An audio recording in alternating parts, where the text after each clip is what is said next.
La plupart d'entre nous pensent qu'il faut mieux s'organiser. Je sais qu'avant, je pensais toujours qu'il nous fallait une meilleure solution de rangement, une maison plus grande, plus de placards. Mais j'ai réalisé que déplacer les affaires ne résout pas le problème. S'organiser n'est pas la solution. Toi et moi, on a trop de bazar. C'est quoi ce truc? Je garde ce chargeur depuis 2 ans sans l'utiliser car j'ignore son utilité. Et je sais que ça a l'air dramatique, mais je te supplie littéralement de jeter tes affaires, ne les organise pas. Ne le déplace pas ailleurs, n'achète pas de rangement, jette tes affaires ou donne-les simplement à quelqu'un. La taille moyenne des foyers américains a augmenté d'environ 1000 pieds carrés depuis les années 70. Nous sommes plus déprimés que jamais. L'industrie du stockage représente 39 milliards de dollars milliards avec un M. Et les gens paient maintenant littéralement un loyer, non seulement pour eux-mêmes, mais aussi pour leurs affaires. C'est stupide. Donc je veux expliquer en détail cette décision qui a tellement changé de choses dans mes finances, dans ma clarté mentale, dans mon espace. Vraiment, cette seule chose a tout changé pour moi. D'accord. Il y a quelques années, je lisais ce livre qui s'appelle Goodbye Things. Je parle d'un Japonais qui a vendu 95% de ses affaires. Une phrase de son livre m'a particulièrement marqué. Plus tu as de choses, plus tu es occupé. Moins tu as de choses, plus tu es libre. En lisant ce livre et cette citation, je me suis dit que c'était cool pour quelqu'un d'autre, ailleurs ou à un autre moment. Je pensais que ça ne me concernait pas vraiment et je me trouvais toutes les excuses. Mais ensuite, j'ai commencé à vraiment approfondir le sujet, à regarder les recherches là-dessus, à expérimenter certaines choses personnellement, et je me suis rendu compte que, en fait, c'est vraiment quelque chose qui change la vie. Et il y a aussi des choses, tu sais, un peu sombres qui se passent. D'accord? Alors écoute ça. Les taux de dépression ont pratiquement doublé depuis les années 1980. Tu sais ce qui a aussi doublé? La quantité de choses qu'on possède. Il y a beaucoup de facteurs, mais globalement, la vie est aujourd'hui plus facile qu'avant dans l'histoire. Les gens vivent plus longtemps, ont accès à la nourriture et à tout ce qu'ils veulent. Aujourd'hui, tout est techniquement facile. On possède plus de biens et des maisons plus grandes qu'avant. En fait, le foyer américain moyen possède environ 300 000 objets. Et où les Américains gardent-ils toutes ces affaires? 30% de tout ça va dans leur placard, 25% dans leur garage. Les box de stockage en contiennent environ 10% et 35% sont sur des surfaces aléatoires. L'organisation n'est pas le problème. On a juste trop de trucs inutiles. Donc quand tu rentres chez toi et que tu as ce sentiment du genre « Pourquoi ma maison est toujours en désordre? J'ai l'impression de toujours nettoyer, de m'occuper de tout ça. Tu n'es pas paresseux. Ce n'est pas un problème qui vient de toi. Tu as juste trop d'affaires. Il y en a trop pour que ça aille quelque part. L'organisation ne règle pas ce problème. Tu ne peux pas mettre 5 kilos de trucs dans un sac de 2,5 kilos. À un moment donné, c'est juste un problème de maths. Tu n'as pas besoin d'un meilleur sac. Tu dois désencombrer. Tu dois te débarrasser de tout le bazar en trop. Maintenant, l'industrie de l'organisation ne te dira jamais ça. C'est devenu une industrie en plein essor. Il y a plus d'organisateurs maintenant pour ton placard et différentes façons d'empiler tes chaussures. On n'a jamais eu autant d'options qu'aujourd'hui pour ranger ton bazar.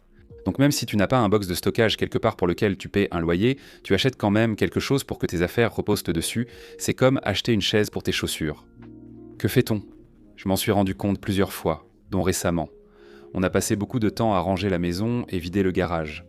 On a tout rangé, mais en 1 ou 2 semaines, c'était à nouveau le bazar. Je me suis dit qu'on avait juste trop de choses. J'ai passé toute une journée à déplacer des trucs, mais je n'ai rien jeté, donc le problème est toujours là. Ça semble juste différent, je ne veux pas que ce soit seulement une question de santé mentale. Évidemment, c'est énorme, mais le plus important, c'est quel impact sur ton compte en banque est ta vie. Laisse-moi t'expliquer les chiffres, car quand je l'ai fait, c'était comme des explosions. Tout d'abord, il y a ce que j'appelle la taxe de stockage. Je ne sais pas pourquoi je l'ai dit comme ça. Un Américain sur 10 loue un box de stockage, loue un appartement juste pour ses affaires, tu vois. Et le prix moyen de cet appartement, c'est 180 $ par mois. Donc tu regardes 2160 $ par an juste pour louer un espace pour tes affaires, tes trucs, réfléchis à quel point c'est fou. À moins que tu n'aies pour 40 000 $ de choses là-dedans. Tu paies probablement 10%, 20%, 30% de la valeur de tes affaires chaque année juste pour qu'elles restent là. Au fait, si tu trouves ça utile, ce serait génial que tu mettes un like et que tu t'abonnes. Ça aide vraiment la chaîne. Ensuite, il y a la taxe d'entretien. Tu ne fais pas que posséder des choses, tout ce que tu possèdes demande de l'entretien. Sinon, ça va juste rester là et se détériorer. Ou tu devras le dépoussiérer, le nettoyer, le déplacer, ce qui prendra de la place chez toi. Ce n'est pas anodin, ça impacte beaucoup de choses. Tu as plein de bibelots sur l'étagère, soit ils vont prendre la poussière et avoir l'air moche, soit tu vas devoir les déplacer et les dépoussiérer tout le temps, non? Si tu as plein de trucs entassés dans ton placard, oui, peut-être que tu ne les vois pas, peut-être que ça ne t'affecte pas. Mais maintenant, tu n'as plus de place dans ton placard, donc d'autres choses finissent partout dans ta maison. Tout a un impact, il n'y a rien qui se passe dans le vide. Tout ça fait une différence. Encore une fois, l'industrie de l'organisation, c'est juste. Achète une étiqueteuse, ces boîtes colorées, c'est une arnaque. C'est comme vendre des parapluies, tout en t'arrosant le visage. Bien sûr, tu pourrais simplement acheter un parapluie pour régler ton problème, mais tu pourrais aussi simplement t'écarter du jet du tuyau, ou demander à la personne d'arrêter de t'asperger, ce qui est généralement toi-même. Quand tu t'asperges toi-même, quand tu achètes des choses, c'est comme si le tuyau représentait les objets qui entrent dans ta vie, et le parapluie, c'est le désencombrement. Je devrais arrêter ça maintenant, je devrais. Il faudra vraiment qu'on enlève cette analogie. Ensuite, les coûts d'opportunité sont très importants et je voulais justement t'en montrer un exemple. Disons que tu as dépensé 800 € en un an pour des trucs divers. Je trouve ça raisonnable. Ça fait environ 60 € par mois, je crois. Je suis nul en maths. Disons que tu as dépensé de l'argent au cours d'une année pour quelques vêtements en plus, quelques babioles, peut-être un voyage, peu importe ce que c'est. Eh bien, en 2019, au lieu de faire ça, j'ai investi 800 $ directement dans des fonds indiciels.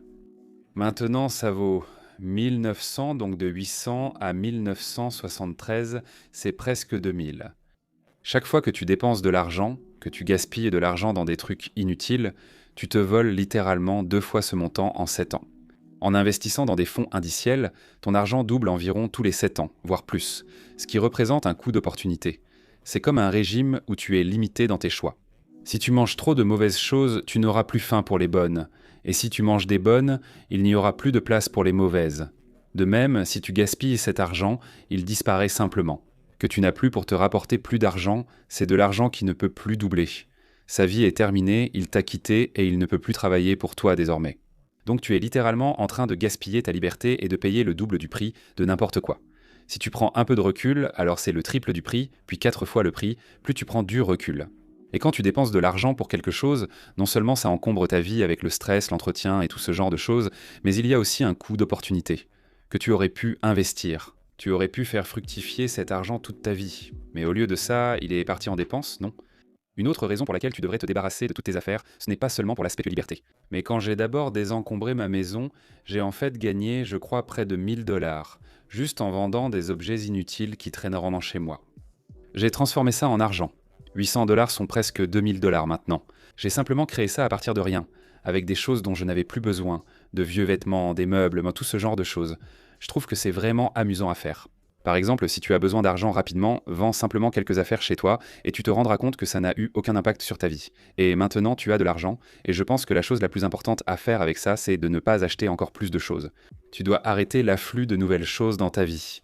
Parce que le truc, c'est qu'une fois que tu as traversé la douleur de te débarrasser de 200 objets, tu deviens vraiment sélectif avec ce que tu gardes.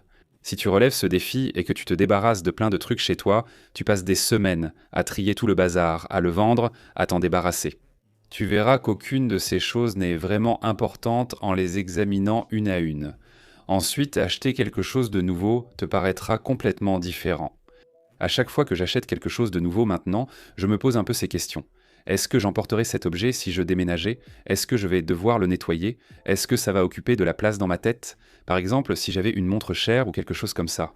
C'est le genre de choses à laquelle tu dois penser à chaque fois que tu la portes, comme est-ce que je vais la rayer? Qu'est-ce qui se passe si cette chemise se déchire? Ce sont des choses auxquelles tu dois penser en permanence. Donc si tu regardes encore et que tu te demandes, bon, comment je commence? Je veux te donner quelques étapes de base, vraiment simples, par lesquelles je suis passé pour commencer. Commence juste par les déchets évidents. Je pense que l'astuce ici, c'est de prendre un peu d'élan. Une fois que tu commences dans Bipin à débarrasser ta maison de tout ce bazar, tu te dis « c'est tellement addictif, tu te sens tellement plus léger. Ta maison a l'air plus propre tout le temps, tu es juste plus heureux. Regarde les objets cassés, regarde toutes ces boîtes de câbles dont tu ne sais même pas à quoi ils servent. Fouille dans le tiroir à bazar, cherche ces victoires faciles. Les choses que tu n'as pas utilisées depuis des années, dont tu te fiches, commence juste par ça. Prends quelques sacs remplis de ces trucs-là. C'est littéralement ce que j'ai fait. En regardant mes chemises, je me suis rendu compte que je ne me souvenais même pas en avoir acheté certaines. Je vais m'en débarrasser, surtout celles que je n'aime pas. Quant à la machine à pain, elle n'a pas servi depuis 6 ans. Je vais la vendre pour essayer d'obtenir 50 €. Que peux-tu trier ensuite? Fais une pile, peut-être. C'est une astuce de goodbye. Des choses où tu mets tout ensemble, quand tu n'es pas vraiment sûr et que tu n'arrives pas à prendre une décision. Parce que tu te dis « Oh, peut-être que quelqu'un me l'a offert » ou quoi. Il existe plusieurs raisons. Alors fais une pile, peut-être, mets-la dans une boîte et range-la quelque part. Si tu n'as pas ouvert la boîte parce que tu avais besoin de quelque chose dedans, ne l'ouvre pas, donne-la simplement. Tout ce qu'il y a dedans, donne-le, c'est tout, c'est facile. Ensuite, n'essaie pas de tout vendre. Si tu as de gros objets, tu peux les vendre. C'est tout à fait normal, mais si quelque chose vaut moins de 20 $, peut-être que ça ne vaut même pas la peine d'essayer de le vendre. Et je dis ça parce que j'ai fini par garder des trucs littéralement 1 an de plus que nécessaire. Parce que je me disais, oh, je peux en tirer de l'argent. Et puis personne ne voulait l'acheter parce que c'était des trucs sans valeur.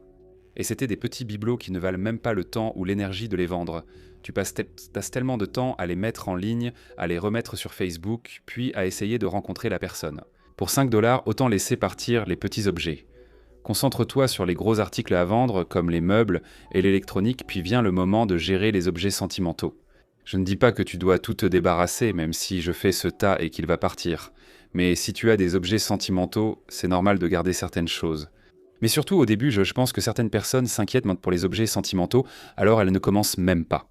Commence par ce qui est simple, avance étape par étape, gagne un peu, prends de l'élan, arrête-toi ou ralentis quand tu veux, mais surtout évite l'inaction pour désencombrer.